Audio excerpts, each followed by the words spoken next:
group chat.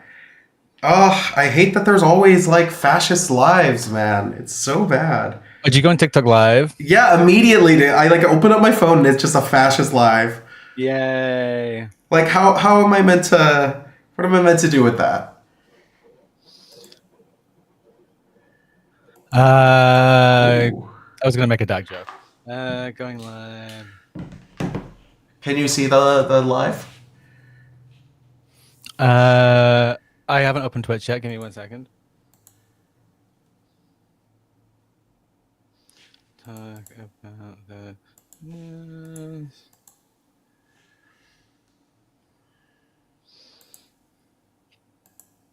Twitter.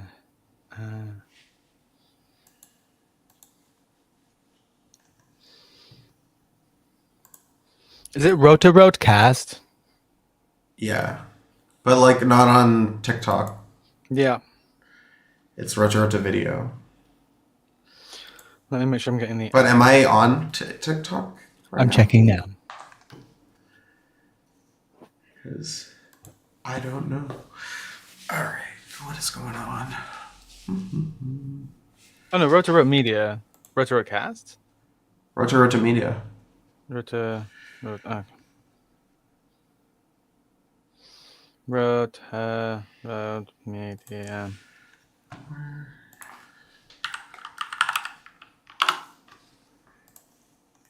Let's see. See if I'm live skis. Ooh, look, there we are on YouTube. That's all working. That's nice. All right, if you are tuning in, you're going to go see us going through the news today. We decided to start doing some streaming. This is Lewis. Lewis is a great little political content creator. Little? And I'm taller than you. he is slightly taller than me. He's much bigger than me on YouTube. But Lewis is an amazing UK content creator, and he makes great stuff. And we were messing around yesterday on this Streamlabs thing, and it's finally working. So we're gonna do something with it. I'm just making a social media post to invite people, so I'm not being rude.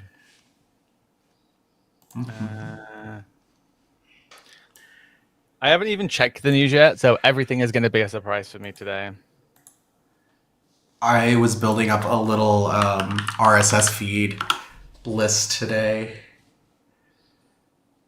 Okay.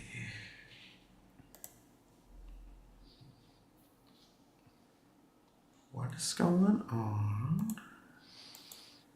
I posted. Multi-stream. Okay. Is my screen shared? Like, can they see it? Yeah. Okay, You should hide the stuff you don't want, like your WhatsApp. Yeah. Where would you like to start? We can start in the UK if you'd like. We can move us into a more useful screen size. White Lotus, not sponsored. Hey, look, Us Infinite. Hello. Oh yeah, Infinite.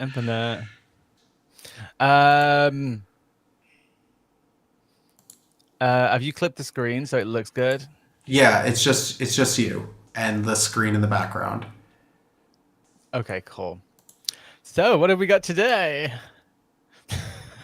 There's never anything good right now. No, it's always bad. Always bad news. The one thing that's just coming up on my feed constantly at the moment, obviously, is tariffs, because it's like obviously the biggest story. And yes, like 99% of news yesterday was just tariff, and I understand why. But there's just so much news out there with it.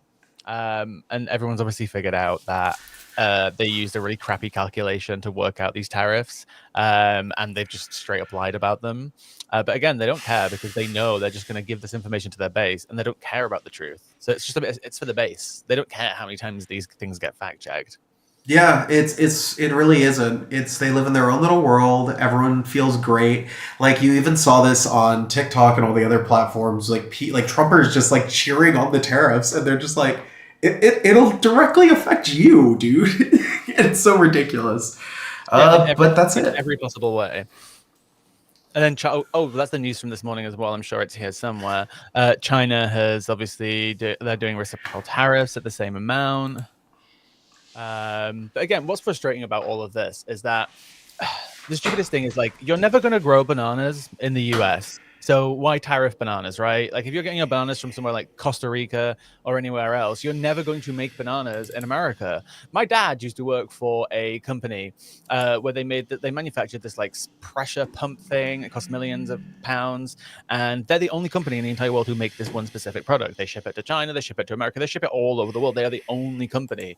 So the choices that like Trump is essentially kind of giving them is like, oh, everyone who now buys it in America, which are hundreds of customers every year, you pay 25% more or come and open a factory. Why would they spend millions of dollars going to open a second factory when they have the production to be able just to make it in one place in the entire world? This is why it doesn't make any sense.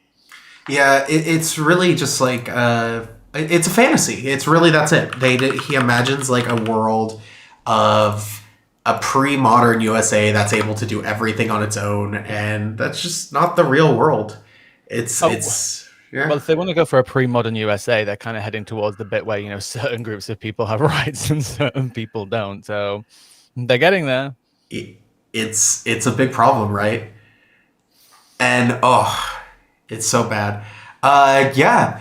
No Falcon. It's gonna be a more regular thing. Both of us are gonna try and be on here. And Oh, is yeah, thanks, Nuffle here? Polly. Yeah, Hi, yeah, yeah, Nuffle. yeah. Nuffle's really cool. You'd really like him. Yeah, I've watched a bunch of his stuff, and I think we've been in a couple of lives together. And yeah, the calculations are absolutely bonkers because, like, okay, so if you're not aware, the calculations are being done by the difference in trade, so imports to exports. So countries that Americans buy stuff from, as in stuff that Americans want, are being punished because Americans are buying too much stuff from them, including like very poor countries. And this also is even a bit more ridiculous, as we've all heard. He's literally tariffed some places, one that just has penguins and no people, and also one that's just a US military base 10% because he slapped 10% tariffs on everyone. And then also, this is on top of the 25% global tariffs on aluminum, steel, and all car stuff. So it's absolutely insane. The whole thing is bonkers. And again, it's like Lewis said, it doesn't exist for you or me. It only exists for, well, the Trumpers. Yeah, that's it. And like, why would you complain about like a poor country like Vietnam? They've got like a 60% tariff or something on them now. Why? That's what they calculated the how much tariff they get, and they've put about half on Vietnam, right? Like, it doesn't make sense. Why would a poor country be in a position to be able to buy more, manufacturing or whatever it might be from the US than what you buy off of them, right? Because they're coming to you because what you make is cheaper. So why would they then start buying more stuff from America? That they don't want $70,000 American trucks in Vietnam. It doesn't make any sense. How can a poor country be expected to be able to buy more from America than America buys from them? It simply doesn't make any sense.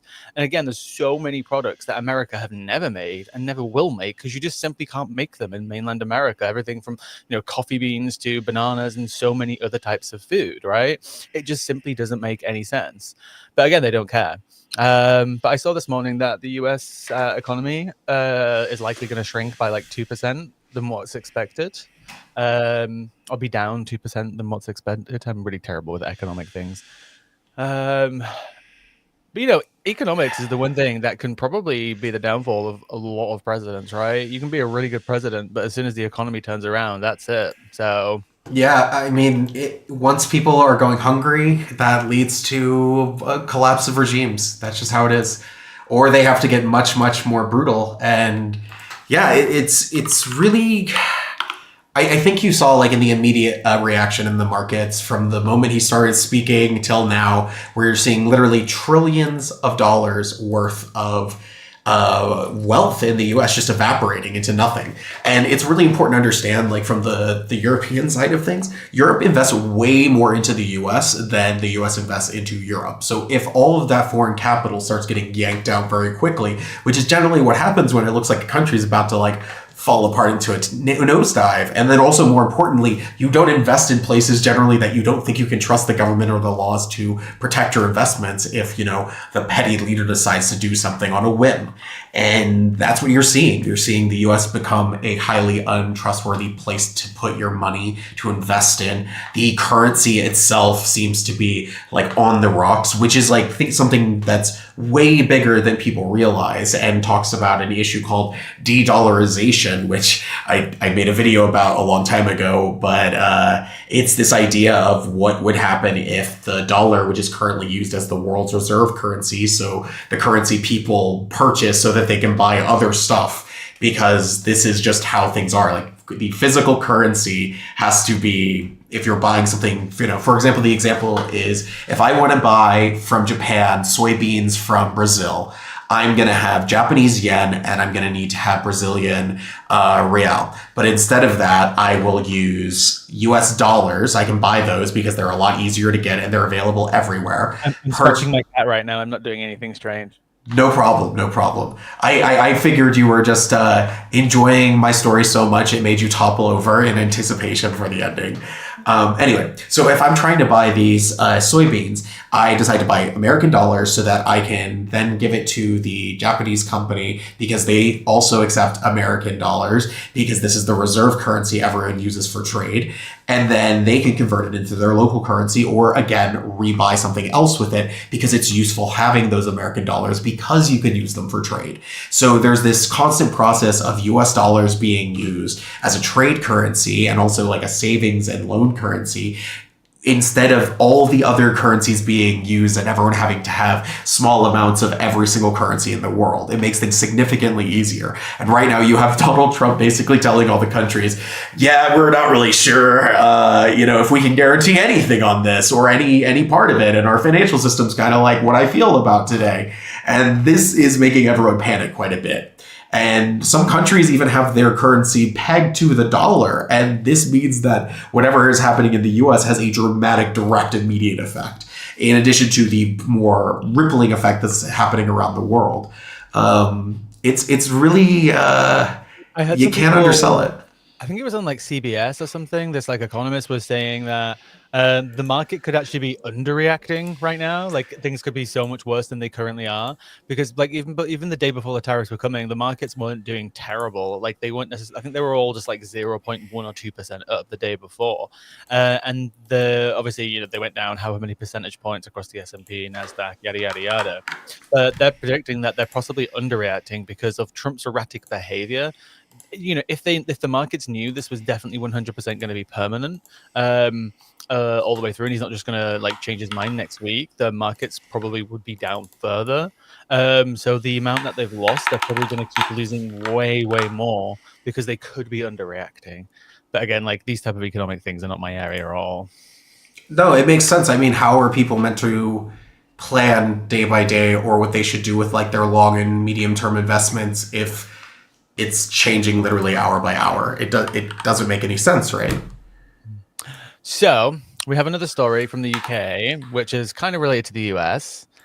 Do you remember the anti-abortion activist who got arrested? And then apparently JD Vance and other people were commenting that, our tariffs in the UK maybe dependent on this. And we actually had a really scary headline as well in the Times like 3 days ago. I remember taking a screenshot of it, and like the title was just "Trump administration is monitoring anti-abortion case in the UK." Mm-hmm. Like that headline alone in itself is just insane. But she has now been sentenced this morning. Anti-abortion campaigner convicted of breaching buffer zone outside UK clinic. Olivia Tosici Bolt, like English Italian, I don't know, given conditional discharge in order to pay £20,000 in costs in case that drew the US State Department concern. That £20,000 she's not going to have to pay. Why? Because the ADF, not the AFD, the ADF, Alliance for Defending Freedom, ADF, the organization who helped overturn Roe v. Wade, are paying her legal fees, so she doesn't have to pay a penny. So essentially, she's got no punishment. Good for her. It takes a lot to have a very rich person pay all your bills, and we stand someone who knows what they're worth. Like it's so bad.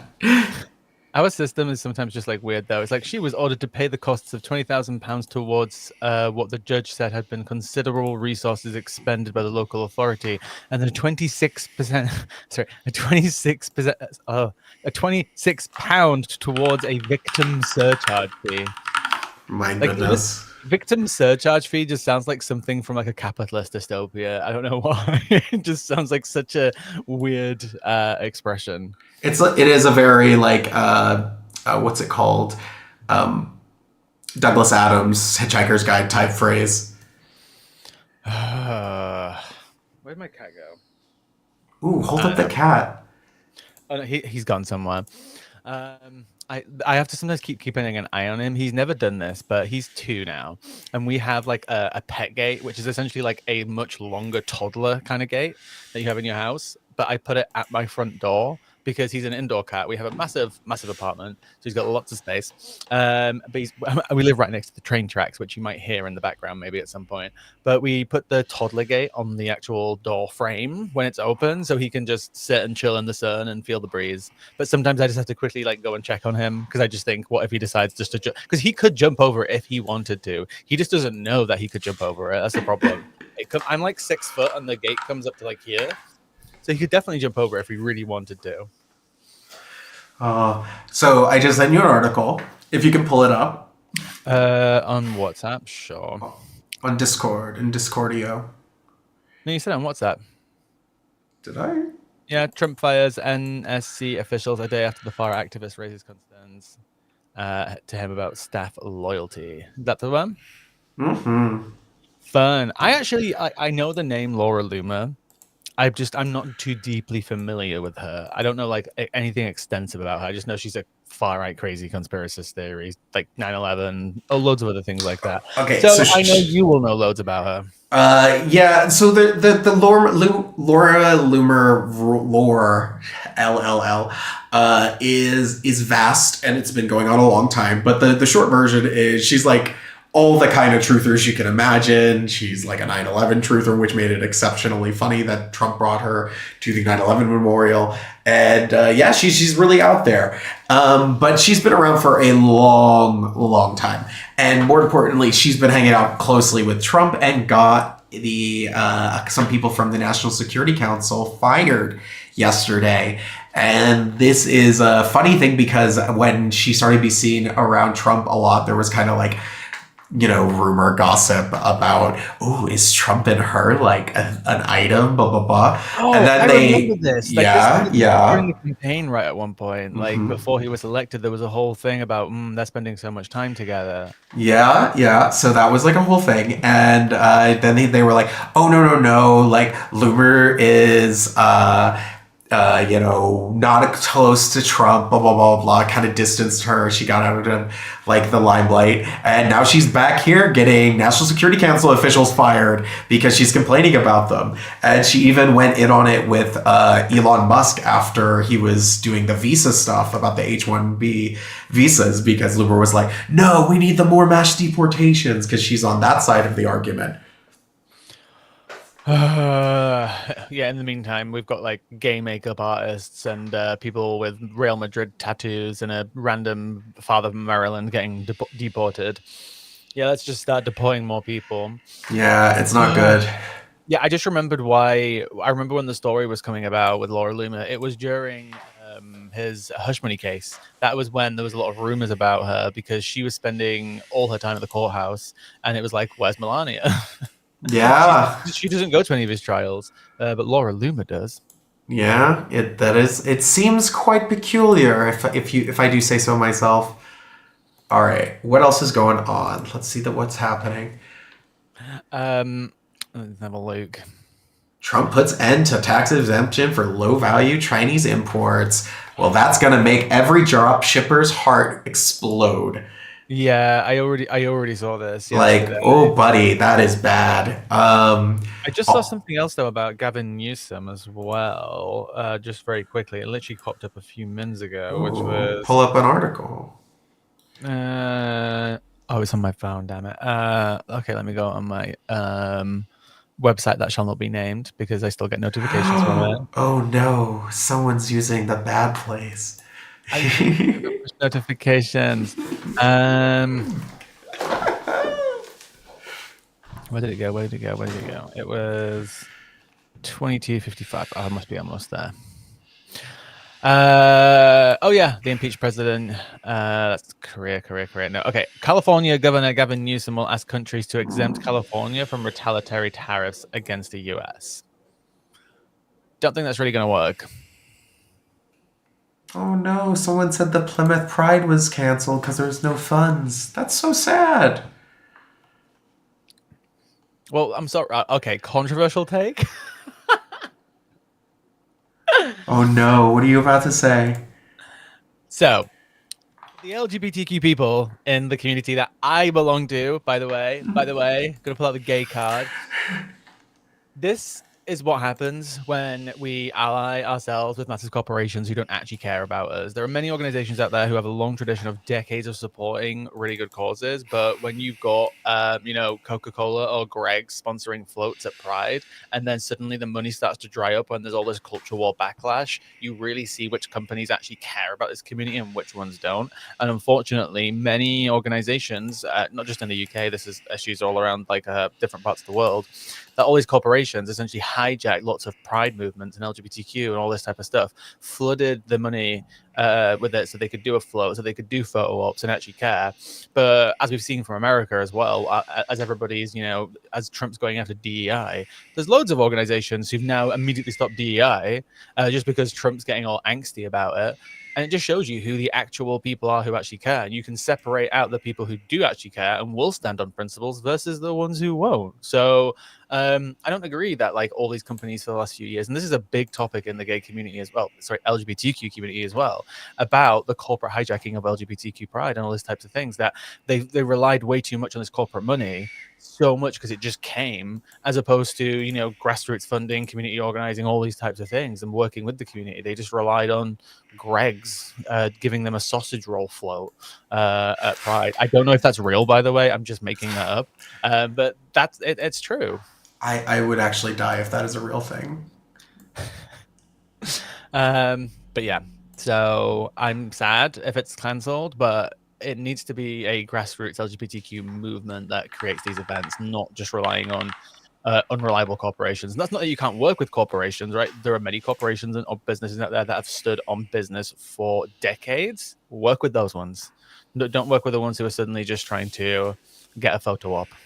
Yeah, I agree, and I think that's really important to remember. Is if your whole political structure is based around getting easy money from a few rich people, there is a quick chance that it just disappears immediately. And if you're not also making sure that your funding is based around the community itself, able to keep it self-sustained, then you also lose buy-in, right? Because it doesn't feel like it's of the community either. And then there's kind of the expectation that there's kind of a benevolent lord that'll come and rain money every night. And what if they change their politics or go away?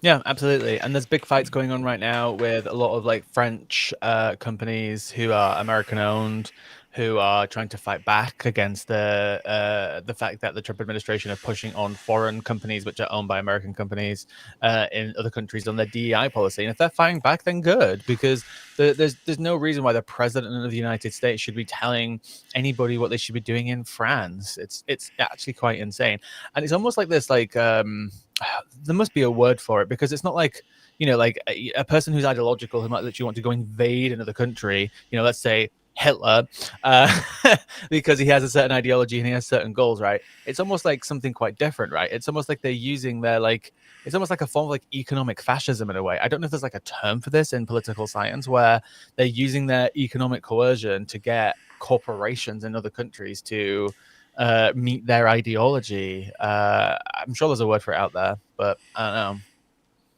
Yeah. It's just a form of economic imperialism, right? It's adopt our ways, do the things we want, or else we'll harm you in the economic sphere. Economic Christian nationalism. But also, I think at the end of the day, we want these things to still exist. So it's also an important moment, speaking to the Plymouth situation, it's an important moment for the institutions to rally around and make sure this still happens, because otherwise then we lose something. And that's when community really needs to kind of link together, pull together in a very strong way to make sure that these things are not, don't just fall apart because the organizers aren't able to, get the money together so the whole community suffers because of it. But take it as like it's a collective responsibility, not just a responsibility of a few organizers.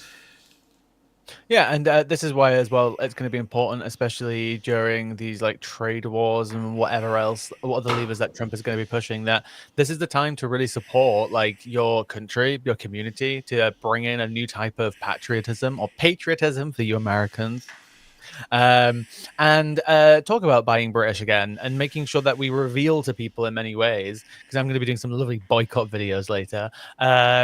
Reveal to people in many ways that a lot of the items that they think is quintessentially British are owned by a kind of what I don't know what Mondelez is, like where that name comes from. Is it French? I don't know, but that's an American company. So everything from there's like literally dozens of products just from that one company, which many people associate with Britishness, which are actually American. And people need to start using this opportunity to buy local, support independent companies, support British companies, and whatever country you're from, and also European ones as well. Like this is a time to start making sure that we're buying from other European countries as well too, because we don't have beef with them except some fishing issues with France, but let's not talk about that. And it's a really important. I think it's a really important turning point. Like I think you made a video about this, like around like the whole NATO stuff and defense in Europe. It's about, even if they're doing this, we can't control what they're doing, but what we can do is make the most out of what they're doing with the power that we have, right? So if America is going to, pull defense or screw us over by pulling troops or bases, whatever it might be out of Europe, we don't want that to happen right now. We do want it to happen, but not under these circumstances. But all we can do is make the most out of it and create the best opportunity, right? So don't buy Heinz anymore, right? Don't buy Branston either. I don't know where Branston's from, but I'll find a big bean brand later, which is British, and we can support British and European suppliers as opposed to these American ones. We need to make them hurt. Yeah, I agree, and I think it's something I've been thinking about every time I go to the grocery store. I like pause for a moment, and I'm like, okay, not this one. Like I don't have to pick up the Sprite or the Coke or whatever, and I can just buy from either like the store brand or whatever local one that's stamped. And also, like if you're buying international stuff, like buy from countries that you're kind of like fine with, like that you like politically would like your country to be fine with, because like we're seeing here that if you don't tie the your like ideological commitment to your economics, and it just becomes like a matter of mafia style politics like Trump, it's just about pressure and power. It becomes a much more brutal world that nobody wins in, and that's a big problem, because at the end of the day, this is something that will affect everyone, and it makes everything more expensive and more difficult. And if companies and trade and everything starts to collapse and constrict, it will, harm people on the lowest end of the spectrum for the most part the most, because they're not able to absorb the shock of those costs. Yeah. And then on top of that as well, it's about finding the right balance with it. Like I saw there's a Reddit page called like Buy UK, and people were saying, I don't know if it's true. I haven't looked into the exact ownership, but like apparently Morrison's is mostly owned by an American company. Because like as there is, but it's only like 10% or something. So it's like finding the balance. It's like, do you boycott as well like a company which is owned by an American company but is still wholly operated in this country? Because there are American companies who own jobs and supply chains and industries within this country which are attached to tens of thousands of jobs, right? If I boycott Belvita, which is owned by Mondelez, which is owned by an American company, that's not going to have any sort of effect on anybody's job here in the UK, more than likely, right? Because you want to buy an alternative product in the country. But if you are going to boycott an entire industry which is owned by an American company but operates in the UK, the product is made in the UK, and the people are here in the UK who are making the product, which ones do you boycott and which ones do you not at the same time? Or do you just go full on out and just boycott anything American associated at the same time? Well, I think the first thing is like, remember, this is like a political task, right? So we're trying to bring down a particular regime and cause them to have like maximal harm. It's not a general boycott for no reason.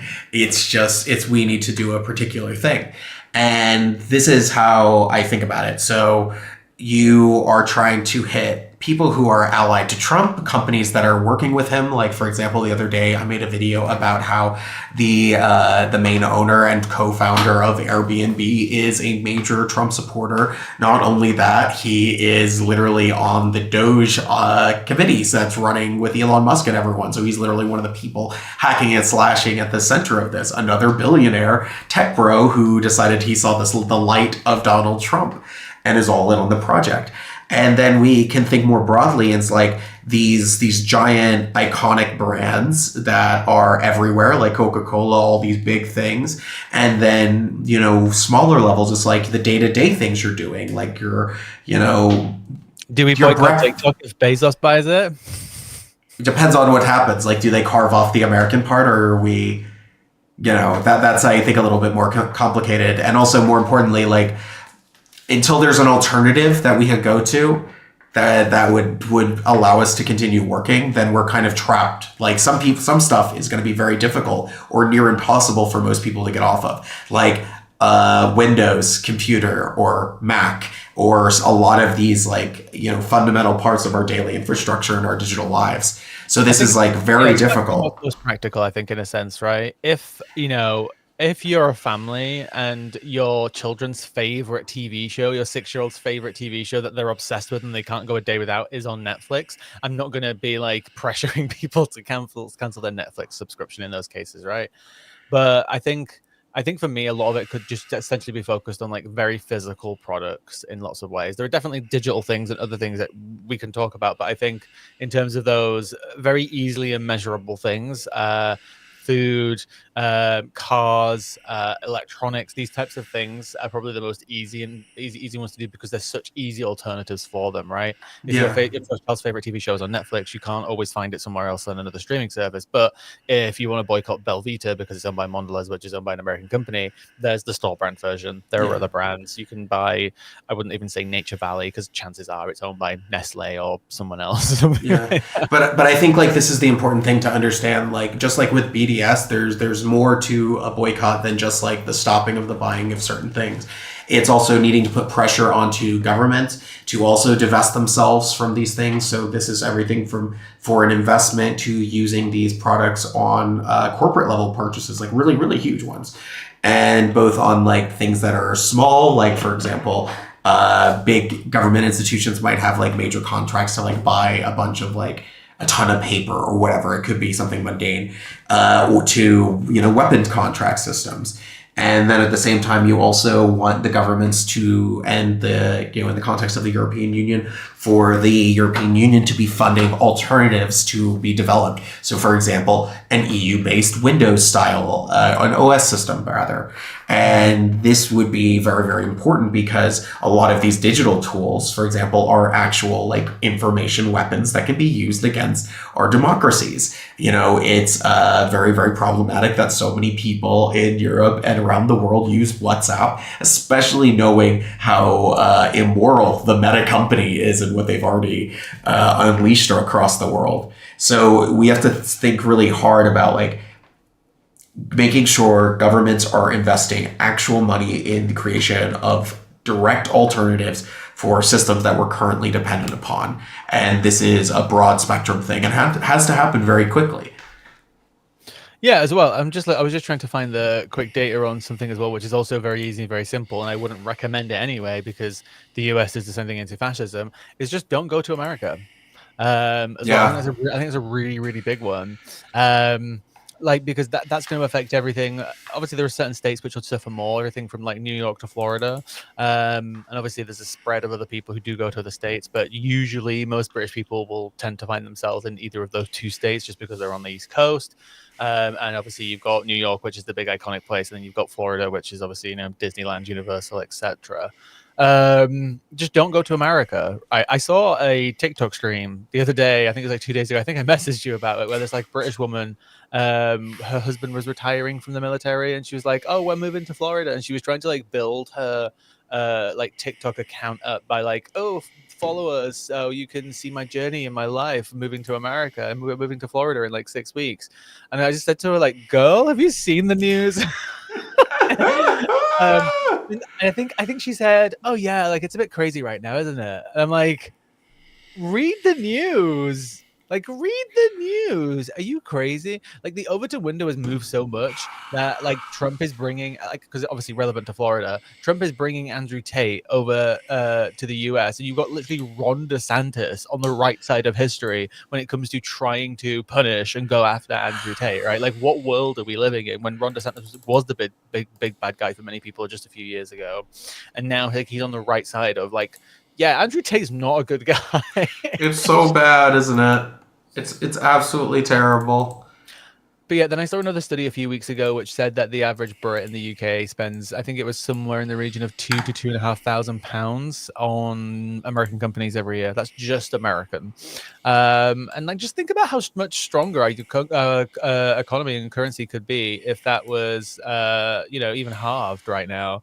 Obviously, it'd be nice if it went to zero, because obviously, buying things from American companies isn't bad necessarily, right? Like, but ultimately, the fact that we spend that much on American products and services and companies is inherently a problem anyway. But most of that is due to the fact that we don't know that we're buying products which we think are quintessentially British in many ways, and they're not. They're bought off by massive mega corporations. Yeah, So I think it's also like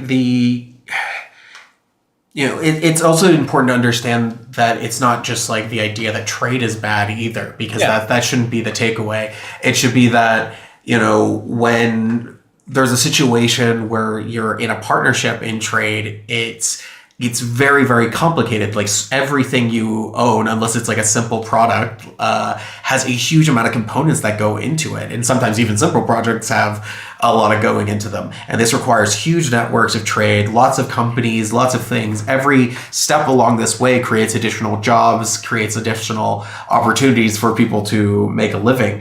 And when that is basically sucked up into like a few mega corporations that have such a huge market share, it really stifles out every part of the industry, because it's not just that, a company like Coca-Cola exists, is so huge and takes up so much of the market. It's that there's so much market that could have existed that never will exist because it takes up all that space. And, some of these companies are just like huge components of even larger conglomerates and these very large like private equity firms. And so like you start realizing there's only a few companies and most of what they're doing is like buying and selling to each other, which means like less local business, less innovation going on, and just a lot less of everything. yeah, I was checking the other day as well, like the number of what's the term in like corporation world, like acquisitions and Mergers. yeah, from Google alone. It's in the hundreds, like it's literally in the hundreds. And I think I checked and there was like 6 from Ireland and there was 18 from the UK. And I just wonder like what would have happened if they never got bought out. Because what they essentially do most of the time is like there'll be a company who's really good at, I don't know, uh like social media analytics, right? They might be really, really good at that. And Google's like, we need better social media analytics. So instead of like paying for the service from another company, they're just like, oh, we've got a $200 billion of cash in the bank. Let's just buy this tiny little British company, which is worth £200 million. And instead of paying for the service, let's just buy them up, absorb them, stop that organization from growing, from expanding, from hiring more people, from being innovative. And they are going to be brought into us and they are only going to do things for us. That is strangling the market in so many ways, which is why this is the type of protectionism that I would advocate for and would vote for. That these types of things, it's not necessarily they couldn't happen, but it's about if, especially because a lot of these tech companies as well, in so many ways, most often or not, they've received some sort of benefit or subsidy from the government in some way. So the fact that we have a system in place where people can come in, build a company up, do really well, get subsidies off the government, get tax breaks, use local infrastructure, use local people, and as soon as they've got their, as soon as some big, massive, $1 trillion company's got their eyes on them, it's like we're cashing out and we're going to the Bahamas. And that's what I'm frustrated with. Essentially, it's not about saying no, you can't sell your company, but I think there needs to be some restrictions on it in some way. I don't know what they could be and how it would work, but that's the type of protectionism that I think we should have. Yeah, but I think also this is just like a matter of not having like worker co-ops or worker ownership.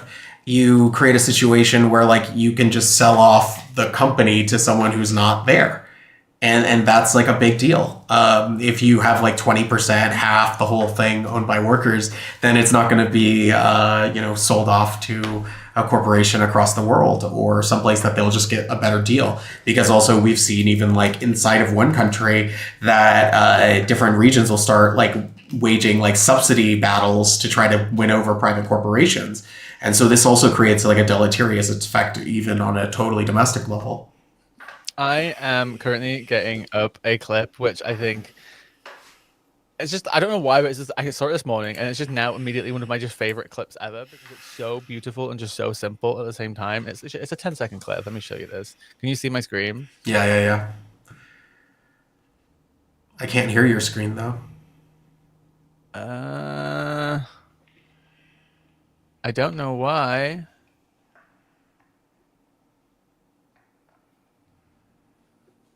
You can't hear that? No? It's playing? Yeah. Hmm. Let me see. Hide. Show. Can you hear me? Maybe because it's a Chrome window. One moment. Let me try this. Chrome tab. Right. I'm gonna play. Mm-hmm. Can you hear it? Yeah, I can hear it. Oh, okay. I'm gonna start again because it's just like the most simple clip ever.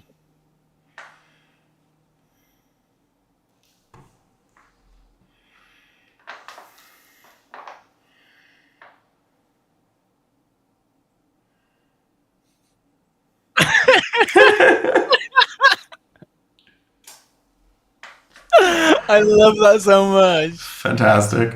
because it's not just like one of those clips where it's just like tax the rich or stop these corporations and go after wealth and it's a class issue. It's just like just deadpan at the camera. Socialism. Socialism. Love it. Simple. Keep it sweet. But yeah, I mean it is basically down to that. I think it's much easier to make the arguments now because you just have the absurdity and total unreality that is the market, right? Like the market just doesn't fundamentally exist. Yep. It's just like what we all agree to, and Trump has chosen just we're in the 19th century now, baby. That's what's going on. We're back all the way there. We're back. We got there all together now. I think it Oh, was it yesterday? I think I saw like it was like the Forbes did the rich list or whatever, and they calculated, or somebody else calculated that the richest 3,000 people in the entire world now have a combined net worth bigger than the GDP of all countries combined, with the exception of China and the US, which obviously is a big combination of the global GDP. But still, the fact that 3,000 people can have more money than every other economy as GDP combined is pretty insane. yeah, and for some reason they think the woke so control the world. Yeah. It's very confusing. I don't know how I feel about it. Man, it's let's look at the news. What's going on in Britain? Okay, let's have a look at the news. Okay. Am I on the All politics right, side? UK politics. you Okay. bring up a screen. Let's let the people see. Let the people see. They demand it. Actually, you know where I'm going to start today? I'm going to start in Politico. Why not? European Politico, not the American one. Oh, yeah, yeah. Also, I would just like to say I genuinely hate Politico because it's just a gossip column and it's owned by one of Yeah. the worst companies ever, Axel Springer from Germany. Oh, yeah, like pretty much all of them are terrible in some form or another, but All right, unfortunately, it's how we get our news, and we have to read across the spectrum and try and find some balance in it all. I'll show you my spectrum. This is my life. By the way, I'm not ignoring any sort of like a Russian story or anything like that. I'm just trying to focus on the UK right now. The UK regrets the return of protectionism as Trump's tariff spark a trade war. I think we've done a lot on the tariffs. Marine Le Pen. You can't annex Greens. Free Oh Le wait, Trump. Pen. Oh Wait, yeah. Trump did that. I didn't see that. Oh yeah. Bring up Truth Social. You have to see it from the directly from the Trump's mouth. It's that's their thing. Him and Elon, Trump. No. He doesn't post all the time to Twitter. You need to look at the actual Truth Social. No, this is True Social. Oh, he's just been posting a lot today. Go Oh yeah, down. 6 minutes Going. ago. Championship golfers. Yeah, he loves the golf. We're gonna honestly be saved by There the we golf. go. He's too busy. The Okay. witch hunt. No, I'm not going to do it. The witch hunt against Marianne Le Pen is another example of European leftists using lawfare to silence free speech and censor their political opponent. This time, going so far as to put their opponent in prison. She hasn't been put in prison. It's the same playbook that was used against me by a group of lunatics and losers. Why is lunatics and losers capital L? I don't know. LOL. That's what they mean when they're saying LOL. Norm Eisen, Andrew Eisman, and Lisa Monaco, they spent the last 9 years thinking of nothing else, and they failed because the people of the people. Okay, I get why he capitalized the people of the United States realized that they were only capital corrupt lawyers and politicians. I don't know Marianne Le Pen, but do appreciate how hard she worked for so many years. But you don't know her. She suffered losses, but kept going, and now, just before what would be a big victory, they get her on a minor charge that she probably knew nothing about. So no, she knew. Sounds like bookkeeping error to me. No, it is also bad for France and the great French people, no matter what side they are on. Free Marianne Le Pen. Free Marianne Le Pen. How would he say it? Free Marin Liplern.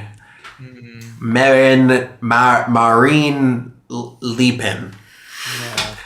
Yeah. I think this is his new thing. He's all obsessed with. Yeah, it's not good when Trump gets into a new country. That's generally a bad thing.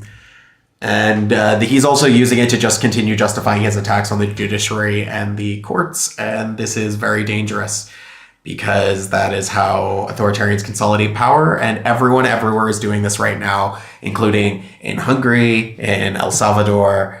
This is the game. It's to get rid of the last. Yeah, it's the last gasp. I'm gonna make a prediction out of nowhere. Like it's just not even like it's not based on anything, but it's based on things at the same time.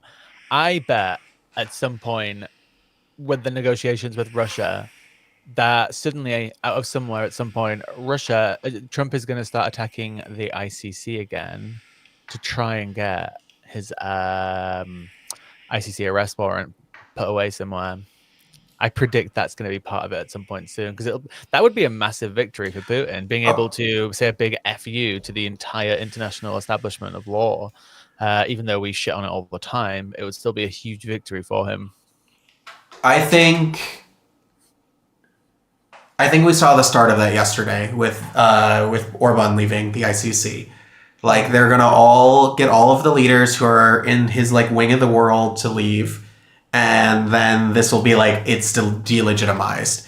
Or maybe they make their own court and they start issuing warrants against other people that they dislike. That would be something they would do. That would be totally Trump, though, wouldn't it? Yeah, it really, really would. He loves to, fascists generally like to stick their names on things, and creating his own ICC would be how it does it. But knowing how stupid the people are around Trump, they'd create like a court, give it some sort of like legal precedent, and then accidentally like break their own rules or something like that. But they'd control it anyway. Yeah, I feel like maybe even like Turkey might go down this route at some point as well, because Turkey and Erdogan and like Trump have like a bit of a thing sometimes. Like he likes Erdogan. I wonder why. Which is a weird dynamic as well, because Israel and Turkey right now are like they're in a hot moment right now. I do think it also almost like what's going on now also shows and kind of dispels this idea. And Chris Kunzler, again, I don't want to descend too deeply into this topic, but like there's a clip going viral right now, which is like there's all these horrible things that are going on related to Israel. And this woman's like, is it just true what they say about like the Israelis? Like, obviously, you know what she's alluding to when she says that. And Chris Kunzler replies, basically saying, no, there is not some big conspiracy theory. It's like Israel just exists as a state within American and Western interests. Like, he does a big explainer. It's very good. But I think even the fact that, if he's not going to tariff Russia and Belarus and North Korea and Cuba, but then he tariffs Israel, and then he's like loving people like Erdogan, who is literally tweeting out every other day saying like down with the Zionists. Like, it just kind of shows you like this idea of like Israel having ultimate control is bullshit, and the big power brokers, as being demonstrated since Trump has got into power, it's always everything goes back to America. It's America who is the biggest power in the world. It's America who's the biggest harm in the world, and Trump is now finding different ways to wield that power in less subtle ways than his predecessors. Yeah, it's deeply frustrating that people are still locked into this idea, right? Like this like certain groups, because you also hear this from the Trumpers too, right? Like they believe like the wokes or the leftists or the progressives are like controlling everything behind the scenes. This is their whole like version of the deep state and all these other nonsense things. And they're just sitting and instead they're in control of things. They are allied to the richest people in the world who control things, and they're still pointing out, being like, no, the secretly everything else is being controlled. It's quite mad once you start thinking about it. Yeah, because you're never going to be able to actually fix the problems. And we're never going to get to a point where obviously we fix all the problems, right? But we can start making change, but we can't do that until you're actually fighting the right thing. You know what I mean? So Yep. when people buy into certain conspiracy theories, not even necessarily related to Israel or Jewish people, just any other conspiracy theories, this is part of the reason why I hate them so much. Not only because of the damage that they do, but they're just the simple distraction that they cause. Yeah. Problem. It's hard. Like how are you meant to interact with it, right? Like, because there's nothing there to it. It's just like, okay, you're just into a conspiracy theory. Sorry, dude. Yep. I'm just going to very quickly check on I was going to say the P word, my cat. Your cat. Is that what they're calling it now? How do I get to the chat on Twitch? Ah, fantastic. I see it now. Hi, Joseph. Meow. I am a cat. Oh, come here. Say hello. There you go. Oh, how cute. A lovely. Oh, what a chonky boy. Perfection. Oh, we love a good cat. What a good, quite a cutie. What was I going to say? Right, how far? I will have to go at the hour mark. Okay. I need to make some videos. I need to do some chores, and we can do this again even later today, by the way. That is good. I think it's important that we just keep going at it. It's just like with TikTok, where we have to just keep it going, and then we'll eventually be good. Trump just tweeted it again. Great job, numbers. Far better than expected. It's already working. Hank Tuff, we can't lose. Hank Tuff, is that a typo? No, don't you know the famous American hero Hank Tuff? Is he the tariff guy or something? I don't know. I'm joking. I'm joking. Oh. That is a laugh. That's a joke. Wait, what are the job numbers? I want to see. Have they just released them? No, I think that was yesterday, right? Like, they were bad. Yeah. It says U.S. economy adds 228,000 jobs in March, far above estimates. I just feel like I'm getting to the point where I just don't believe any of the numbers coming from the Trump administration. I feel like it's such a bad thing. Healthcare, transportation, and warehousing were among the sectors that added roles in March, while federal hiring declined amid sweeping cuts in government by the Bureau of Labor Statistics. Already such after President Donald Trump's sweeping tariffs announced Wednesday slanted to global market. I'm just seeing if there's any like signs of it being weird numbers. Like the news, Mm, we have some good investigative journalists who'd be able to pick up on the fact if it was falsified in any way. Because you have other independent reporters who put these things out. It's not just the US who control these numbers, right? You have like other industries and unions and analysts who can look at all this stuff too. yeah, but I think like the thing it's just the fact that like they put out fake numbers and then they boost them Yeah. really really really hard. So it's like even though there's a ton of other organizations that are putting out legitimate numbers that like I'm not worried about. It's that I don't know if the Trump numbers are real when they do put them out. I don't know if they're not real. But I do know regardless of what they actually are, they push them really really really hard. And that creates a warping effect on its own. Yeah. And that's like the frustrating thing because like you're not sure what the truth is. So and most people like aren't you and I who will go look at another institution or two or three and figure out okay which one's like the real looking one. Yeah. And that's just like yeah, it's just like the lack of critical thinking, the lack of like time to do research like that, the lack of people having training to think about that all the time. It's a frustration. All right, do we have one last story that we can talk about before we go? Let me share my screen again. Oh, my screen is still Your shared. screen's right there. We're looking at Donald Trump. Where should we look for news? What would you like to see? Let's go to your active and see what's going on in the EU. I actually don't ever go on this site.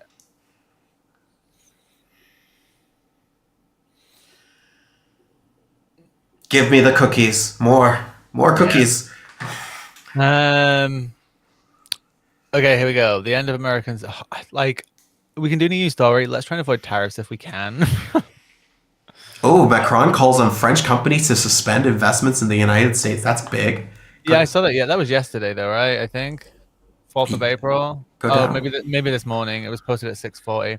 During a meeting held today with representatives of industries most affected by tariff measures announced by Donald Trump, President Emmanuel Macron urged French manufacturers to suspend upcoming investments or those announced in recent weeks in the US. If the response to those tariffs just imposed by the American administration is to make immediate concessions or announce investments in order to negotiate exemptions, that is a very bad idea, he warned, stressing that the response to the American offensive should be found at the European level. What message should it send for major European players started investing billions of euros in the American economy at a time when they are hitting us? Emmanuel Macron further questioned.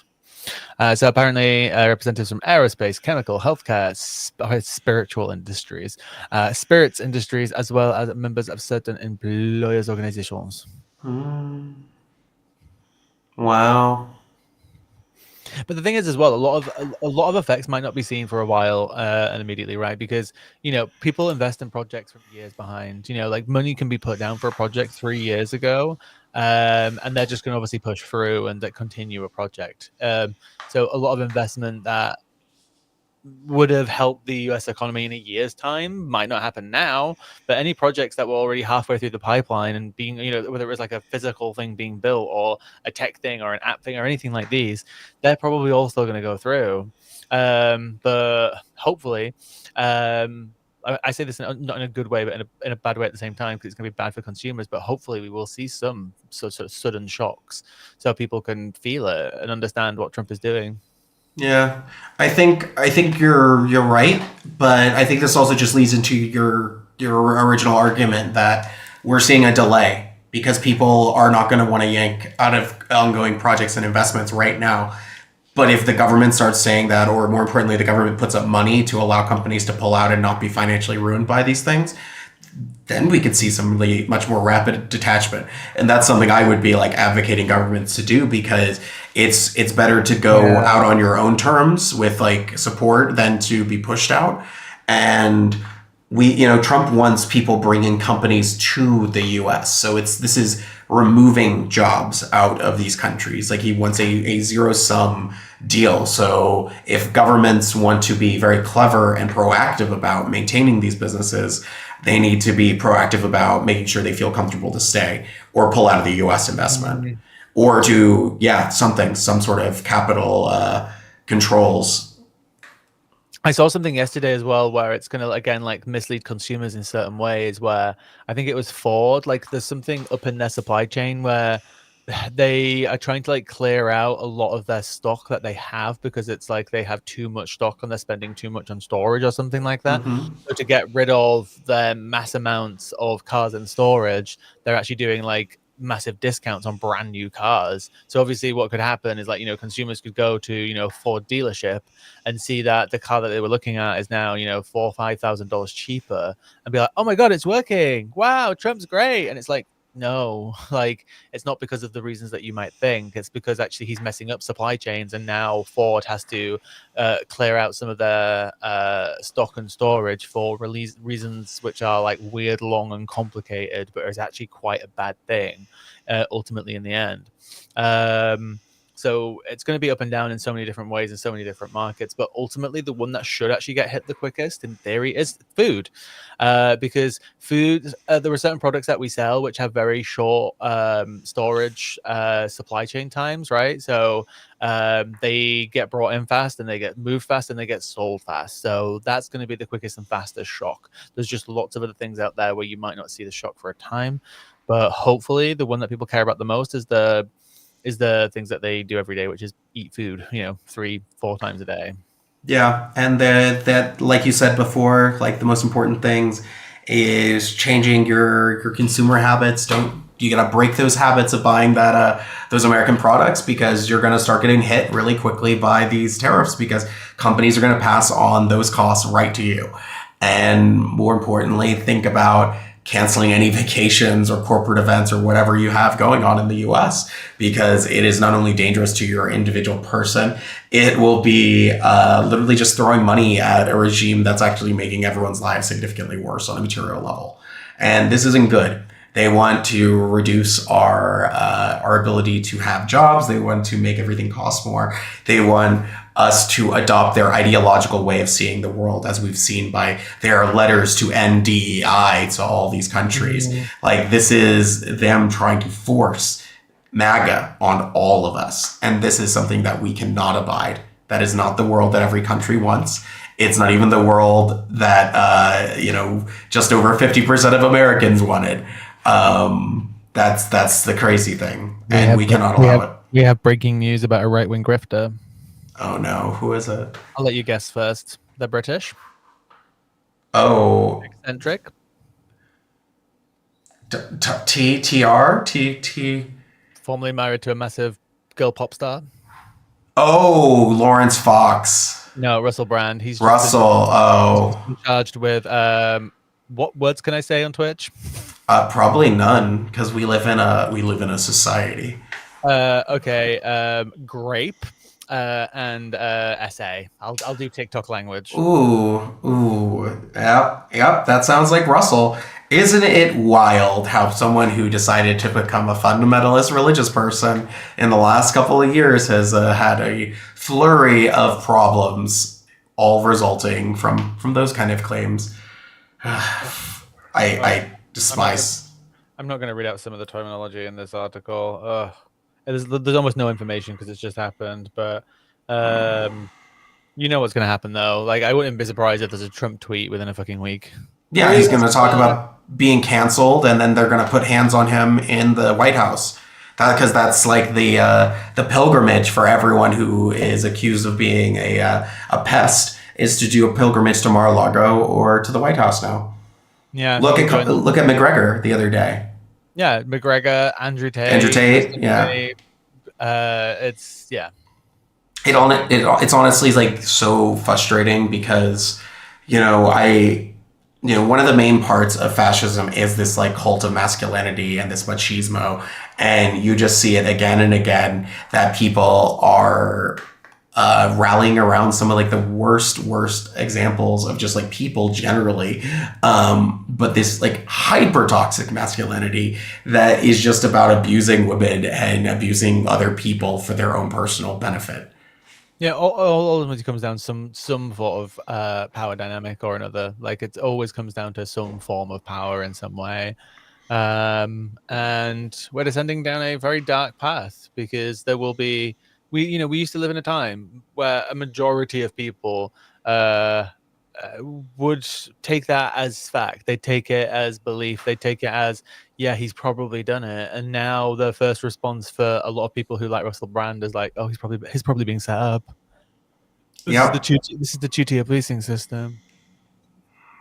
Yeah, and it's deeply frustrating, right? Because what can you do? They have a huge media operation that it's just around to defend people like this, and then they go yell and scream about how they've been canceled, and then they have to write a book about how they've been canceled, and then the president has to truth on his website that he owns about how so many people are being canceled. Then Elon Musk has to talk about how they're all canceled on the website that he owns. Like it's absurd. And they demean us all and they degrade us all when they band together to defend each other from horrific things that they do. Yep. And they call it moral. They call it Christian. Yeah. This heresy. Right, I'm gonna have to go for now. I'm gonna go eat the rest of my pizza and pasta. Which wasn't bought from an American company, I don't think. Who owns that company that I bought from earlier? Please don't say. Please don't say. I didn't check. We're not the police. Okay. I am policing myself. Yes, it's Chinese. So I'm only supporting Uyghur genocide. Yay. Whoa! Thank you, Chairman Xi. You've provided us many things. Anyway, so I'll talk to you later, and it was always good. And thank you again for anyone who is watching us stumble our way through getting set up for all of these stream things. Look, someone in the chat. I think that came through one of the other ones, YouTube. What? Yes, we did it. Awesome. All right. Well, thank you, everyone. And I am going to go grab some food, too, because I am hungry. All right. Wait, let me do the quick little thing. Stream is ending soon. Ending. Oh, look at that. Can you see the nice closing graphic?